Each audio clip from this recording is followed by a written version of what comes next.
Olá, meu nome é André Luan, sou farmacêutico, diretor executivo da Farmácia Personale, especialista em longevidade humana. Essa é uma série de vídeos falando sobre os 5 pilares da longevidade e nós temos a pretensão de levar mais informação para que você possa ter mais saúde, mais longevidade no seu dia a dia.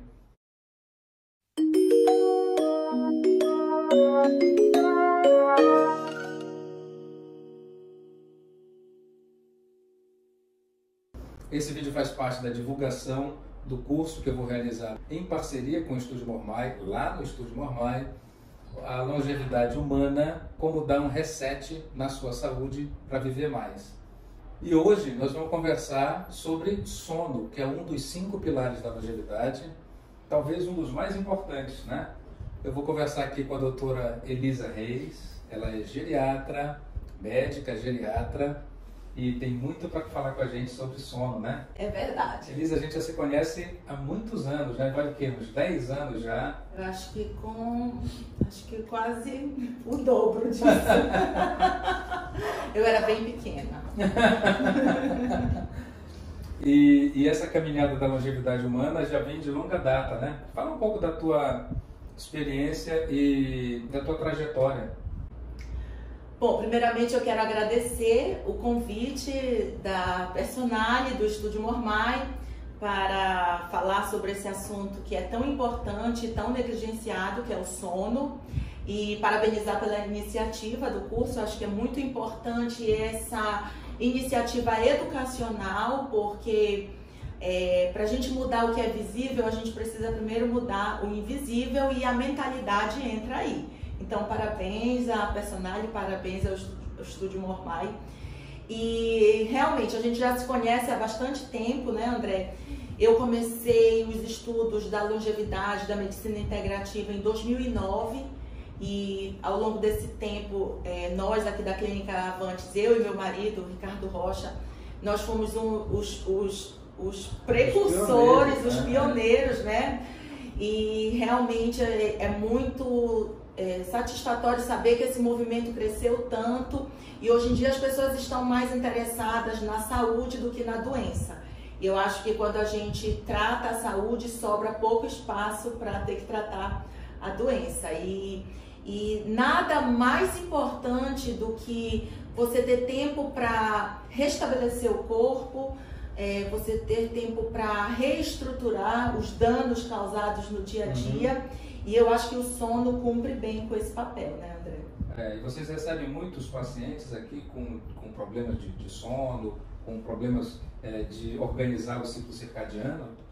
Sim, e assim, e é importante que a gente saiba que os problemas do sono tem problemas diretamente relacionados ao sono e indiretamente relacionados ao sono. Porque quando você não tem uma noite de sono reparadora, uma série de consequências na saúde estão implicadas. Então, as pessoas chegam com insônia, com sono entrecortado, que é uma fragmentação do sono, com um adormecer precoce, um despertar precoce. Então, isso tudo relacionado ao sono, um sono que não é reparador, um sono que não é tranquilo, né?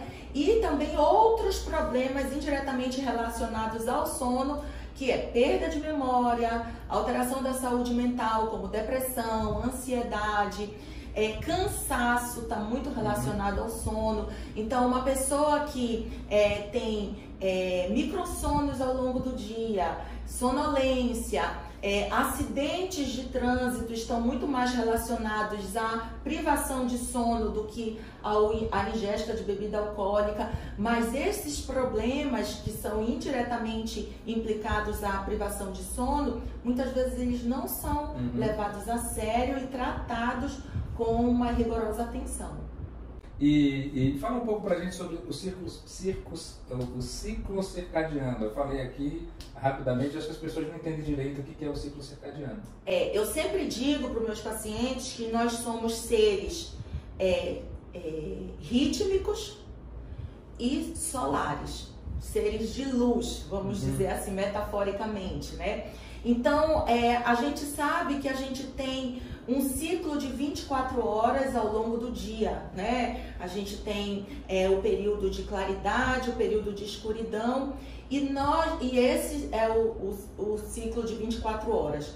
Mas a gente tem um ciclo circadiano, que é um ritmo interno nosso. Então, por exemplo, pessoas que são cegas, que não percebem a luz solar, elas têm a mesma rotina de pessoas que enxergam. Uhum. Pessoas que estão confinadas também vão ter sonolência e vão ter fome, vão ter necessidade de fazer as suas excreções fisiológicas, todo o seu ritmo interno, igual pessoas que estão expostas à luz solar. Isso é cientificamente comprovado. Mas esse ciclo circadiano, que é o nosso ritmo interno, ele é um pouquinho maior do que o ciclo de 24 horas do dia. Então, mas como que a gente consegue regular isso? A gente consegue regular isso com a luz solar. Então, para simplificar, o que é importante a gente saber? Que nós temos o nosso ciclo interno, que é o circadiano, e isso daí é ajudado pelo ciclo do dia externo, né? Então, você tem que ver o sol em algum momento, né? Exatamente. Então, imagina só que nós precisamos, as nossas estruturas cerebrais, que a estrutura cerebral que coordena isso é o núcleo supraquiasmático no cérebro, que é uma estrutura do cérebro, e isso daí é captado através da nossa retina, ela precisa ser exposta à luz. Então, pessoas que têm problemas de sono, elas precisam saber quando é dia e quando é noite. E nós precisamos de rotina. Uhum. Então, a gente precisa dormir no mesmo horário, acordar no mesmo horário, ter um horário para se alimentar, um horário para fazer uma atividade física, porque isso reforça o nosso ritmo. Então, o ciclo circadiano que nós temos, ele é ajudado pelo ciclo externo. Tá, e quais são os fatores que afetam o ciclo circadiano de uma forma geral? Primeiro, você ter uma rotina desorganizada, né? Então, assim, quando você não tem uma certa organização para trabalhar, para dormir, para se alimentar, isso daí vai bagunçar todo o teu ritmo e isso vai impactar no teu sono. Outra coisa é que a gente vai falar sobre as medidas que a gente pode tomar para melhorar o sono, mas existem algumas coisas que a gente faz ao longo do dia que prejudica o sono, que é o consumo de certas substâncias. E aqui eu quero chamar o consumo e atenção para o consumo e principalmente para o abuso de uma substância que impacta muito no sono, que é a cafeína. Então, a cafeína é algo extremamente consumido, né? É algo que as pessoas ingerem sem muito rigor, que, claro, a cafeína ela é extremamente importante, ela tem a sua utilidade, ela é um estimulante, então a gente pode usar isso a nosso favor na prática de atividade física, para melhora de performance, para melhorar, né, o alerta, exatamente. Então, assim, tem dose, tem hora e tem a função para aquilo. Então, imagina que existe uma substância no nosso corpo chamada adenosina. Essa adenosina, ao longo do dia, de acordo com a queda da luminosidade do dia, ela vai aumentando no nosso sangue. Então, os níveis aumentados de adenosina promovem uma pressão de sono. Então, quanto mais alto o nível de adenosina, maior vontade que você tem de dormir. E a cafeína, ela bloqueia os receptores, ou seja, os lugarzinhos que a adenosina vai agir para que ela produza o sono, entra a cafeína, formando uma muralha, uma cortina de fumaça. E aí, o que acontece? A cafeína é uma substância que ela tem uma meia-vida de 6 a 8 horas. Ou seja, depois de 6 a 8 horas, 50%, o André está aqui para reforçar isso, que ele é farmacêutico, 50% daquela droga, daquela substância é depurada. Mas eu disse 50%. Ainda tem 50%, né, no sangue. E a adenosina, ela não age, mas ela continua sendo produzida. Então, aquela pessoa que tomou aquele cafezinho depois do almoço, principalmente se for idoso, ou se é um paciente ansioso, ele vai diminuir a pressão de sono dele no início da noite. E aí, o que acontece? Essa pessoa vai ter sono depois de meia-noite, onde os níveis de melatonina já estão em decréscimo.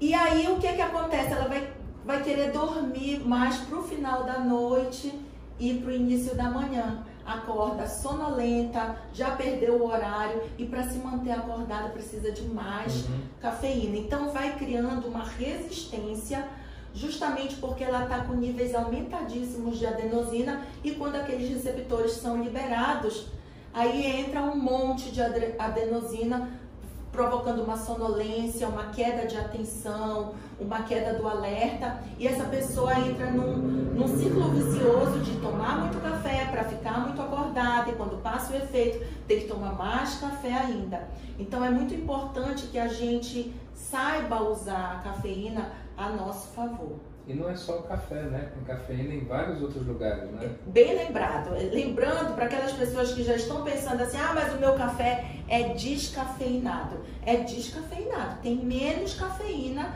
do que um café que não é descafeinado. Ele não é um café não cafeinado. Então, o descafeinado, ele tem aproximadamente 30% de cafeína. Ainda resta 30% pelo menos.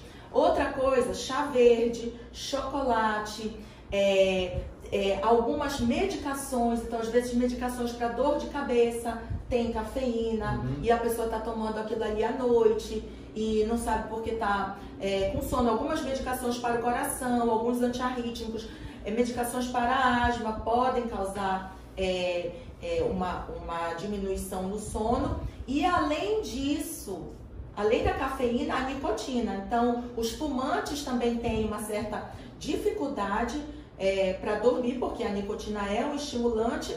Além disso, os fumantes, eles acordam mais cedo pela abstinência da nicotina. Então, a gente tem que ficar muito ligado nisso, porque isso pode estar atrapalhando e o paciente nem sabe que está sendo atrapalhado por uma medicação ou por uma substância que normalmente ele consome. E a luz artificial, telas, isso também atrapalha, não? Sim, hoje em dia a gente sabe que tem um filtro de luz azul, né, que minimiza, mas assim, existem programas de iluminação que usam a inteligência artificial, que a iluminação da casa vai decrescendo ao longo do dia. Então isso mostra que essa luz artificial, apesar de ser artificial, ela também tem influência em prejudicar o sono. Então assim, nós somos seres que deveríamos acordar com o galo, né, e dormir com o pôr do sol, mas a gente sabe que a vida moderna, a pressão do trabalho, da produtividade, impede que a gente faça esse tipo de coisa, mas isso daí seria a nossa fisiologia, né? É acordar com o galo e dormir com as galinhas, como se diz no interior, né? Pronto, é isso mesmo, o André resumiu aí o que eu queria falar. E tem uma questão de hormônios também aí, não é? Tem a questão da melatonina, que tem uma hora para entrar, tem o cortisol, que faz essa composição com a melatonina ao longo do dia, não é isso? É verdade. Então, por exemplo, muita gente confunde a melatonina como um sonífero. A melatonina, ela não é um sonífero, ela é um regulador de sono. Então, é como se ela fosse um mensageiro e dizendo para o teu corpo todo, gente, está na hora de dormir, está na hora de dormir. E muitas pessoas, assim, normalmente a gente começa a receber esse aviso 7 horas da noite, 8 horas da noite, 10 horas da noite. É como se fosse passando verdadeiros trenzinhos falando assim, vamos, embarquem para o sono profundo. E a gente vai perdendo esses trenzinhos e eles vão ficando cada vez mais raros.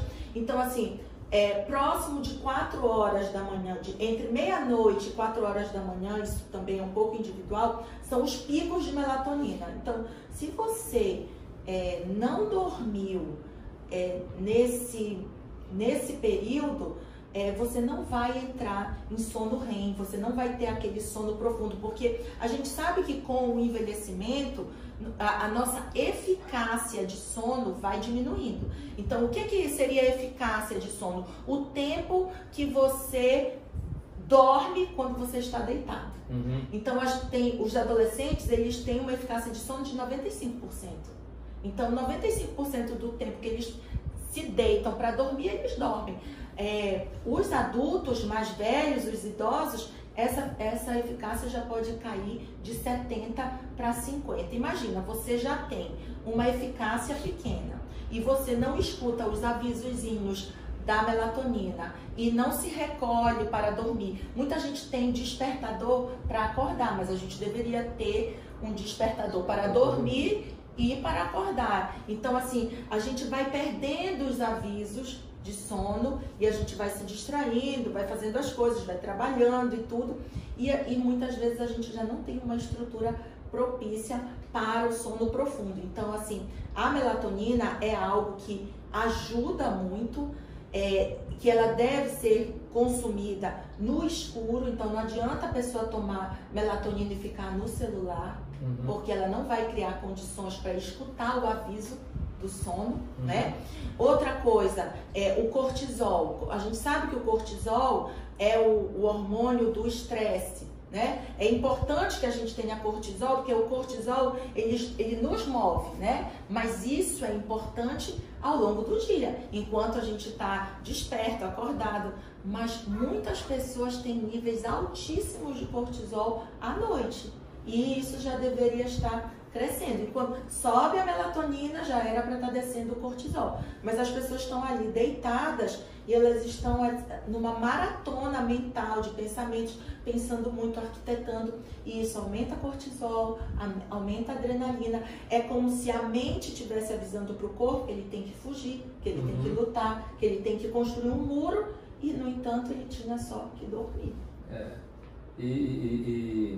Muitas vezes aquela discussão do grupo da família do WhatsApp começa justamente 7, 8 da noite, o cara vai dormir, dorme com um barulho desse, né? Exatamente. O cara quer lutar no WhatsApp ao invés de dormir. E assim, a gente tem que ver que não é deitar e começar a dormir. A gente tem ciclos de sono, e esses ciclos de sono, eles começam... Imagina só, vamos ter uma regra prática. Você precisa de 2 horas para começar a entrar num sono reparador e 2 horas para acordar. Então, imagina só, se você tiver 2 horas para aprofundar, 4 horas para permanecer e 2 horas para começar a despertar, isso seria o melhor dos mundos. É o que a OMS prega, que você tenha 8 horas de sono, né? E todas as pesquisas científicas mostram que quando você tem menos de 6 horas de sono, isso já é patológico, isso já é adoecedor. Então, você tem que trabalhar com no mínimo 6 horas por dia. Na mediocridade. E o ideal é 8 horas por dia, pelo menos, né? E, Elisa, tem algum sinal que a gente possa ter para saber se a gente entrou ou não no sono mais profundo, sono REM, como você falou? Então, sonhar é algo extremamente importante para a gente saber se teve um sono reparador. Muita gente diz que não sonha, mas na verdade a maioria das pessoas sonham, mas elas não recuperam essa memória de sono. Quando a gente desperta, a gente tem o que a gente chama de memórias oníricas. Então, é importante você despertar, abrir o olho, levantar com calma, ler o ambiente para que você lembre desses sonhos. Mas quando a pessoa tem realmente uma privação de sono, quando ela não escuta os sinais da melatonina, quando ela está dormindo com luzes acesas, com uma iluminação inadequada, ou então quando ela tem um sono intranquilo, que não consegue aprofundar, realmente essa pessoa não sonha e isso vai ter um impacto na memória. Então, o fato de você sonhar é uma organização de tudo que o seu inconsciente percebeu ao longo do dia. Imagina que nós temos um consciente que é muito pequeno, 5% de tudo que a gente capta. Mas não é porque a gente não tem consciência daquilo que a gente não saiba. Então, aquilo tudo está armazenado, todas aquelas informações que você coleta ao longo do dia, todas as experiências que você vive ao longo do dia, aquilo tudo é armazenado no seu inconsciente e à noite, no sono profundo, o cérebro vai catalogar, vai armazenar, vai colocar aquilo ali em memória de longo prazo. Então, assim, tudo que você sonha foi porque você viu ao longo do dia. Então, é extremamente importante que a gente tenha um período suficiente de sono para que a gente entre no sono REM, no sono profundo, e a gente organize as nossas memórias.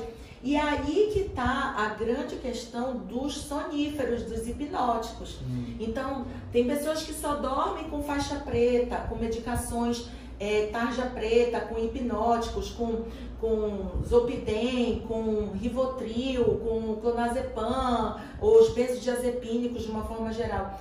E essas medicações, elas agem aí. Então, assim, claro que quando você toma uma medicação, você dorme mais rápido, mas você acorda com menos memória do que uma pessoa que dormiu sem um tarja preta.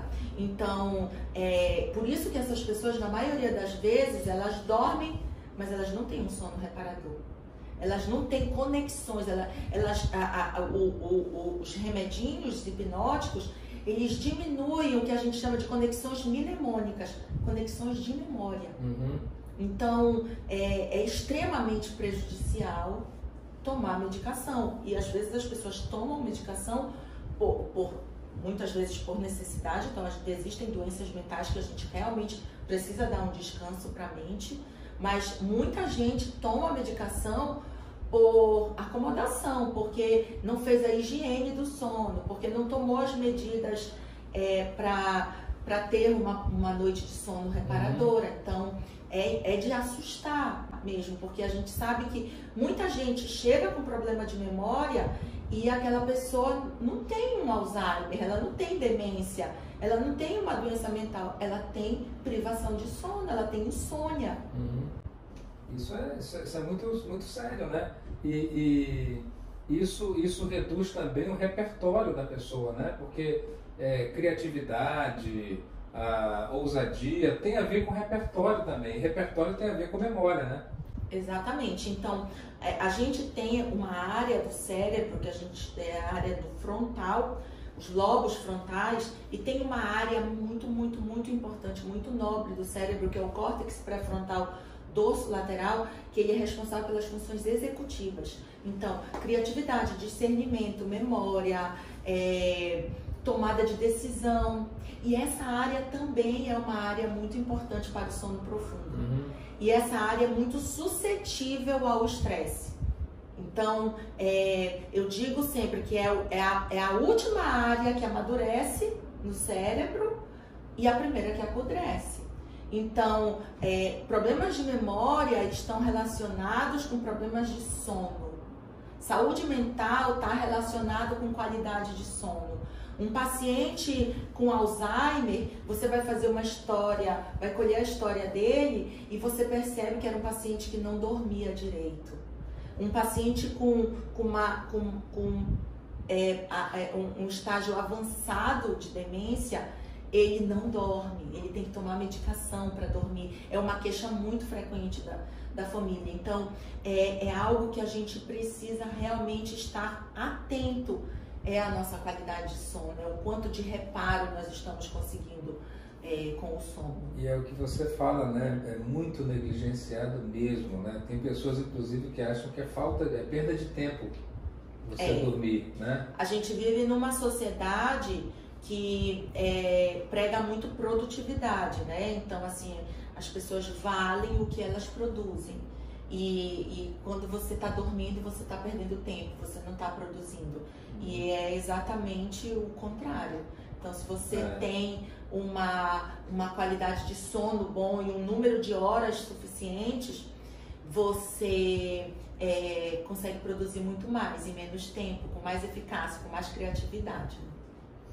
Ainda conectando um pouco o sono com os outros pilares da longevidade, eu converso com muitas pessoas que fazem atividade física na busca por aumentar a massa magra, né?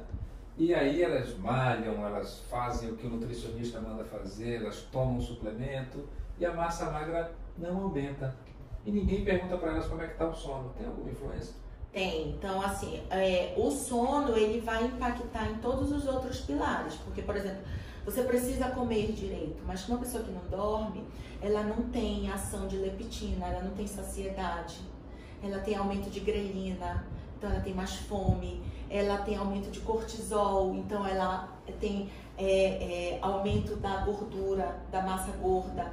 Então, a gente sabe que uma pessoa que toma corticoide, cresce a massa gorda, cresce a gordura visceral, a pessoa que tem cortisol alto também.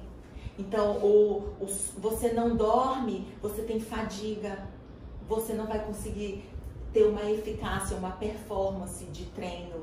Então, você também não vai conseguir ter o estímulo para ganhar a massa magra. Então, você vai ter um impacto na saúde mental, porque aquela pessoa que não dorme, ela não tem paciência, ela é reativa, ela pode surtar, ela pode ter mais ansiedade. Então, o sono realmente é algo que eu diria que é uma base para você ter longevidade. Porque você pode até não dormir e viver muito, mas assim, com que qualidade? Sem memória? Sim. Sem massa muscular? Sem força? Então, Elisa, a gente já falou muito de problema, né?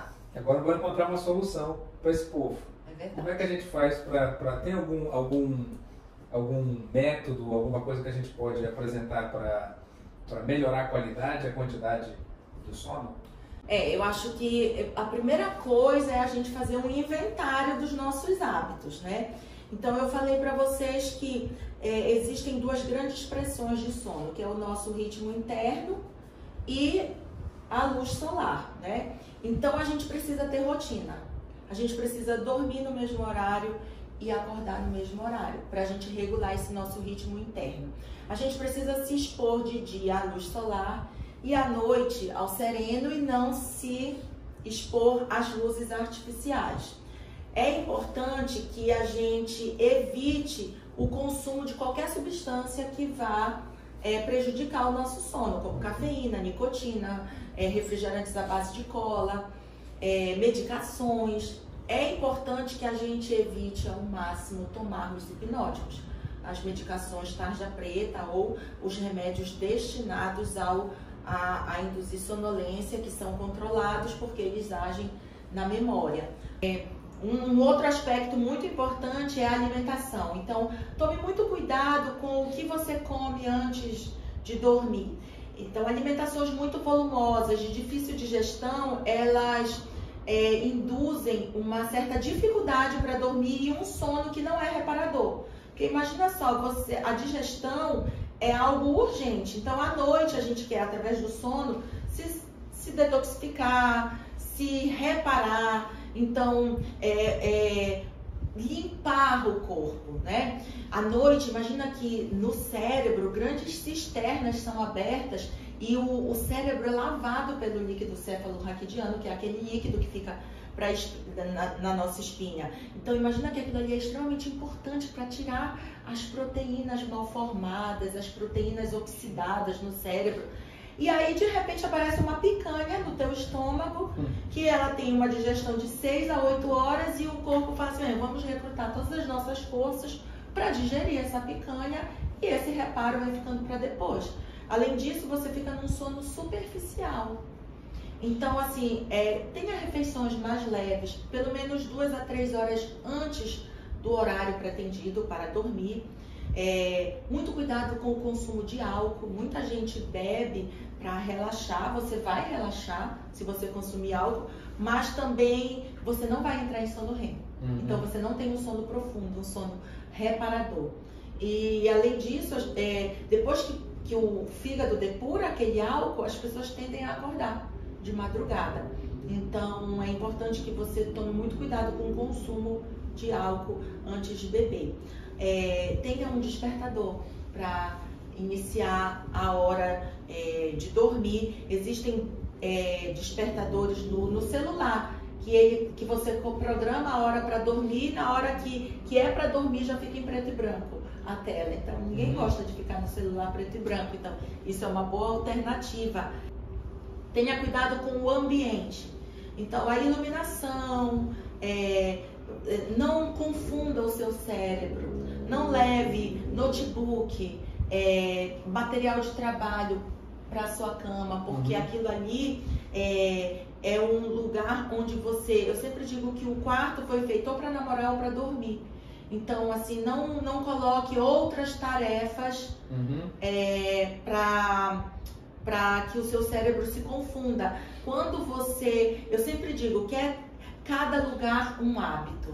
Se você na sua mesa de jantar, você janta, não leva material para estudar na mesa de jantar, porque vai ganhar o hábito mais fácil, que é jantar, comer. Se você tem dificuldade para dormir e você é um workaholic, não leve material de dormir para cima da sua cama, porque você vai trabalhar. Então é muito importante que a gente tenha esse mantra na cabeça, cada lugar um hábito, que isso daí vai facilitar. É importante que você esteja com roupas confortáveis, ou então que você tenha tomado um banho, e às vezes as pessoas acham que tem que tomar um banho quente.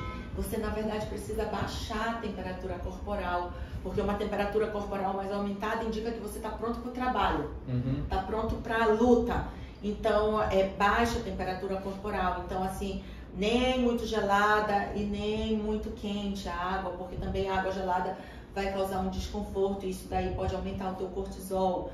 Apesar de que tem muitas correntes que dizem que a gente tem que tomar o banho gelado para ativar as mitocôndrias para ter energia. Então, se quiser tomar um banho gelado, toma de manhã cedo, né?